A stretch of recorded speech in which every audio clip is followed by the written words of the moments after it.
We are the keepers of the flame, the sacred order.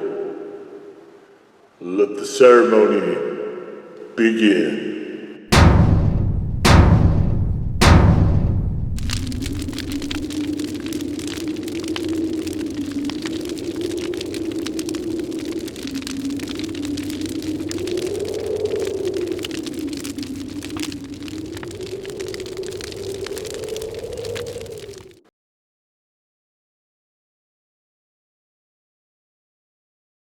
And today, faithful acolytes, we take a look at this. And what this is from Hank Sauce, it is the Linger. And I'm not even going to attempt this copy here. Some free advice for every hot sauce maker out there. If the color of your label and your text are this close together, don't bother. The only thing you could do to improve stuff like this is maybe outline the letters in black. But that's really dumb. Just choose another color. This is idiotic. All right, let's see if we can pull in the ingredients. Okay, barely, I guess. So we have Hank base, which is a cayenne sauce. We have vinegar then. We have Italian long hot peppers. We have wine, garlic, sauteed butter. Sorry, salted butter. Sauteed butter doesn't make any sense, does it? Salted butter, olive oil, and basil. Is it basil? Is there basil in here? I guess there is some herbs. I didn't notice that before. Interesting. So the basil does not really show up here, but you can see it's a very loose, sort of runny sauce here. Let's show you this. You can see in the neck there's some peppers and stuff hanging out there. Ooh. Just being casual, again, we have the square bottles here. 8 flounces, 8 fluid ounces of magic. Very unassuming sauce. It is the sort of pale orange that the other two sauces have also been, which moves it a little bit away from Louisiana style, a little bit more, I think, towards a cayenne sort of appearance. And you can see there are bits of peppers, those wonderful Italian long hots in there. Let's just get on into it.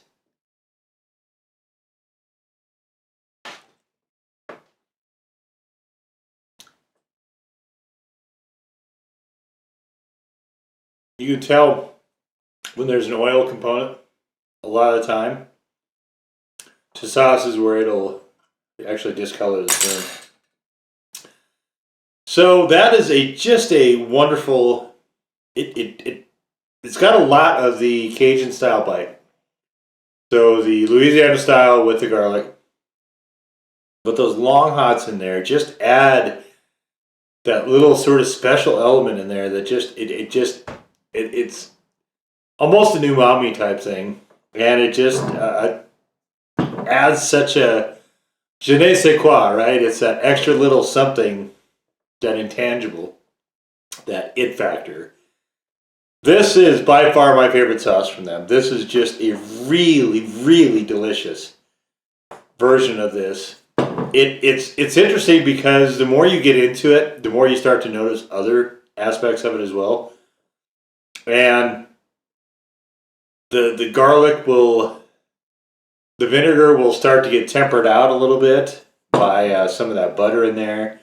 Nice smooth creaminess. This, I think, will make a really excellent wing sauce. I am going to try and make sure that I save enough to do one of the wing things with it. I think it will probably be Q2 of 2022. And it just, I mean, there's so many little bits and pieces in there. I really like what they've done with this one. This one, for me, is the best. So if you're going to get a Hank sauce start with this one. This one is, for me, the best one. All right, so as I've done with the other two hang sauces, I think what we're going to do is we're just going to do some more. We're going to do, so we did a stack of shaved chicken for one of them. We did a shaved buffalo chicken blue cheese burrito for one of them. This one, let's dress it up. Dress it up real nice. And, oh, baby. All right, let's toss it here. Get all that goodness coated on here. Oh no, don't you can't pull up over there. You got chicken to coat. Get on in there. Oh, the sauce is gorgeous on here. I can see little bits and pieces of those Italian long hots in there. And I love Italian long hots. Outstanding flavored pepper. Just really, really. The last time I had a sauce that sort of had those forward was the Silk City Badass Jew, which was in contention for sauce of the year that year.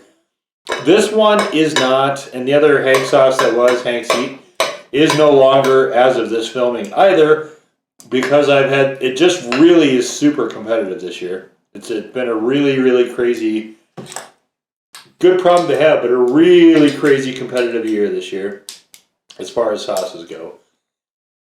And as I film this, it's not, I don't even think we're a third of the way done this year yet.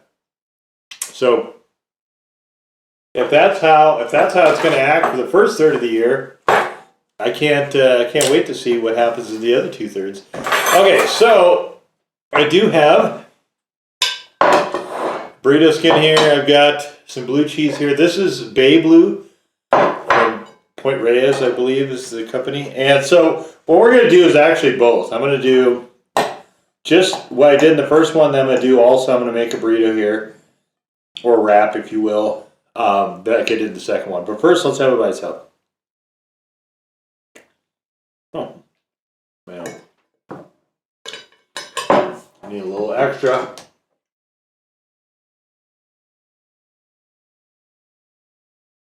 This is such a great tasting sauce. I really like it. And I'm getting nervous that I'm not. I have to make sure I intentionally save enough of this to get to that wing thing. Of the Hank sauces, this is, I think, the only one I would actually consider getting again. And I would definitely consider getting again. Sticker price on this, I think, was $14. But considering you get 8 ounces, fine. I mean, I see a lot of the 5 ounces out there kicking around at that higher price point now. This one, you know, is a little bit over a bottle and a half. So, and it's really good. It's man. All right, knock off, you knucklehead. We gotta make this. I'm not gonna have anything left for a burrito if I keep on like that. So I was thinking the last time, and I ate through the rest of that dressing already. It was good. Didn't have enough blue cheese, so I added some extra. So I thought, well,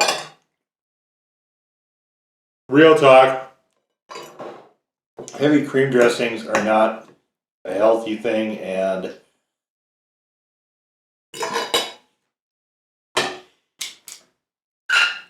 I really want to get myself back to where I had in mind.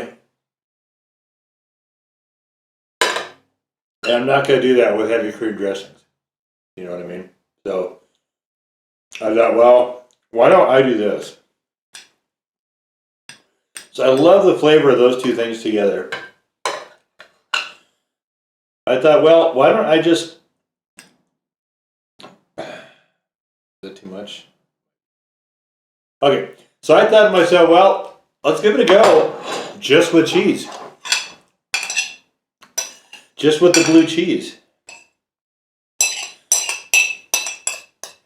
Feeling as I talk myself into that this would be healthy alternative because it doesn't have not all calories, right? You just have the cheese. Cheese is actually a fairly healthy thing. I know a lot of people knock on it because of calories and stuff, but there's a lot of evidence that cheese is a good thing to have in your diet as long as you're not intolerant to it. And so I said, all right, let's throw in some cheese, right? And we've got this sort of fiber wrap here. There we go. Looking like I did a halfway professional job. I did put too much in there. I sure did. Predictable, I guess. All right. So we have the wrap there. Let's finish up this.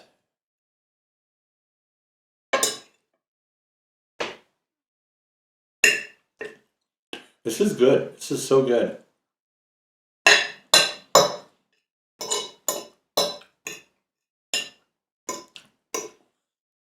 I will say this. It takes more of this sauce because this sauce does not work as well with the seasoning that's already on the shaved chicken.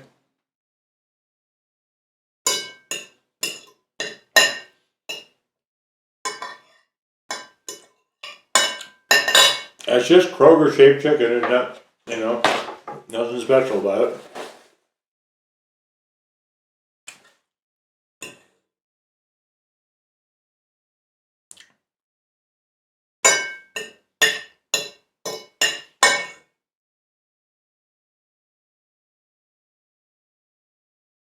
One thing I am noticing though, so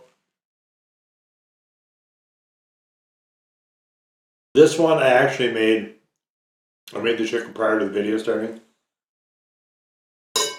I didn't on the other two. And I kind of wish I would have done what I did in those other two. I mean, I guess word to the wise, right? If I ever do this again for another sauce, I'll know. We try to change up stuff here and there. Not necessarily to keep it fresh for the audience. I mean, that's a part of it. But, to keep it fresh for ourselves as well. And I think this time though, I think I overthought. I think I should have not bothered with that and just went for the same method I did before. Certainly say, oh,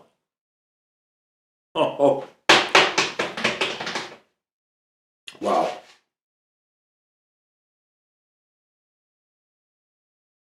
Instead of the creaminess, we have this really, really interesting taste, this note here from the blue cheese. It's not crazy pungent blue cheese. But here, I would say it's like it melds with, but also acts as a foil too. This sauce with the shaved chicken and the seasoning that's on the shaved chicken. And that's the thing too. So this bottle, you can see we're flying by this thing, right? Even though it's 8 ounces, these bottles being this tall are kind of deceptive, I think, because I always feel like there's more sauce in there than there actually is.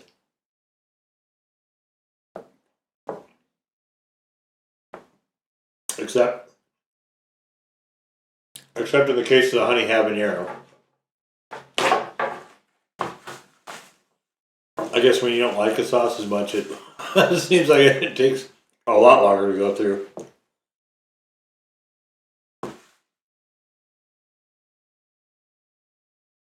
Well, from a taste perspective, I would say that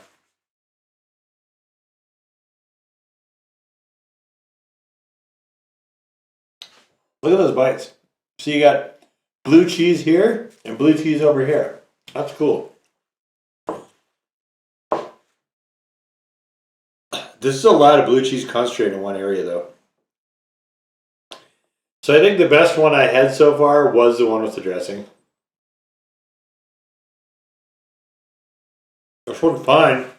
Nothing wrong with it.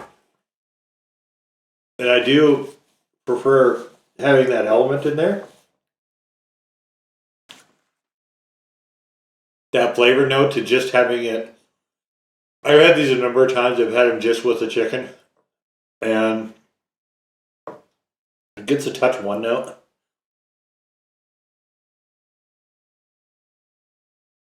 So I like having it in there. I'd like to play the gorgonzola too. I might do that as well. But now, I'm kind of wondering,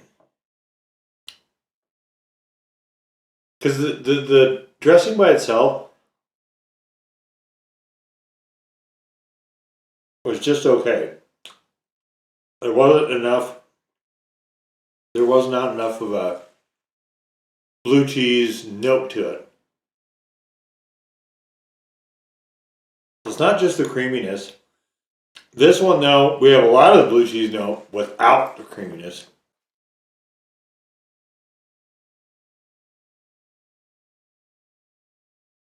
I feel like if I experimented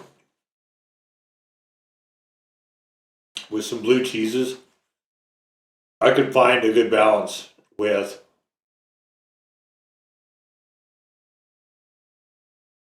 the flavor notes of a blue cheese is not that itself, that the blue cheese itself has a nice creamy aspect to it. This one has a little bit, but it's a touch overly bitter.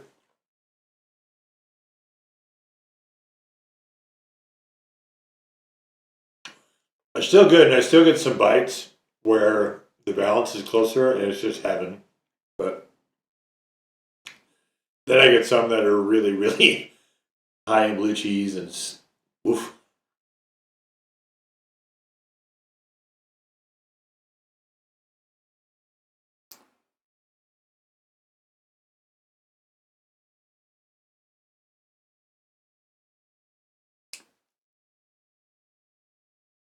I could almost,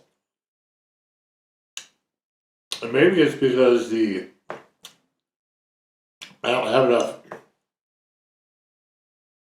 heat to really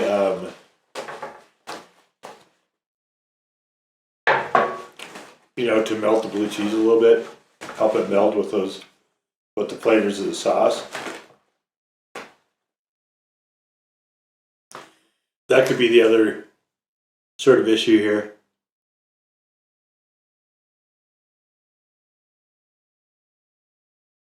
Oh, there we go. Some of these bites are really wonderful.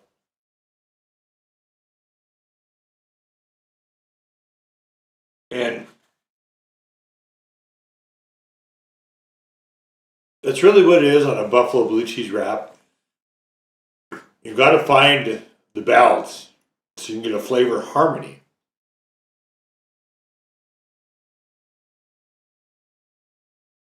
It's like playing notes out of tune otherwise.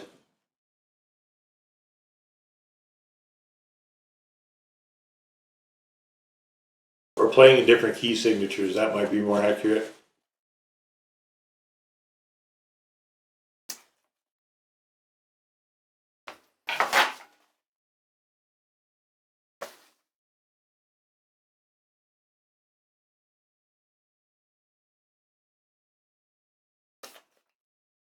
The one thing about these wraps is that they're kind of messy. As you've seen. Alright, so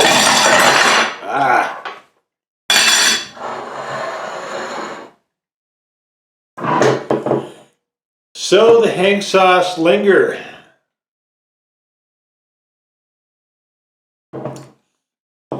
Well, they're supposed to have a flavor that'll make you think of it all day.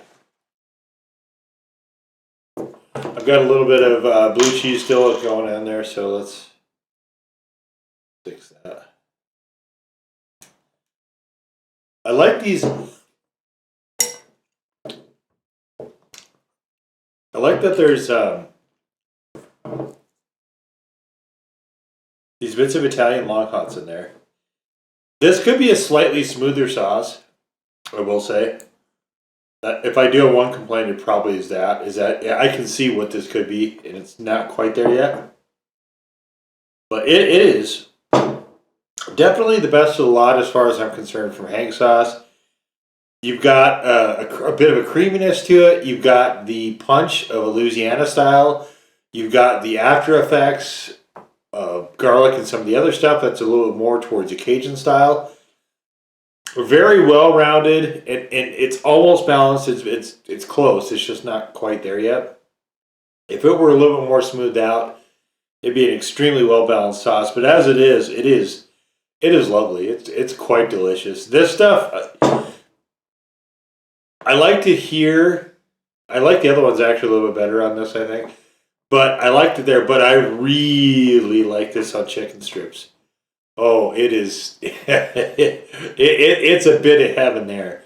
You put this on some fried chicken, like a chicken sandwich. You put this on some chicken strips, something like that. Just gorgeous. It's a really fantastic sauce for that. But like I said, if you're not familiar with Hank's, this is where I would say should be your starting point. There's a similarity with all three of the sauces. Obviously, they all start with Hank base. And there's a little bit of an abrasiveness there that is either amplified, like in the honey habanero, or it is modified and smoothed out a little bit here, or it's stepped on and modified more in the direction of heat, like the Hank's heat. So just kind of depending on where you want to fall. As far as flavor, though, this one is just really tremendous. And like I said, any other year, if I had a less competitive year, if this was last year, for instance, I was doing this would be in the sauce of the year conversation in December, certainly. But anyway, there it is. The Hank sauce, the Linger hot sauce. Now go forth in peace to serve the flame.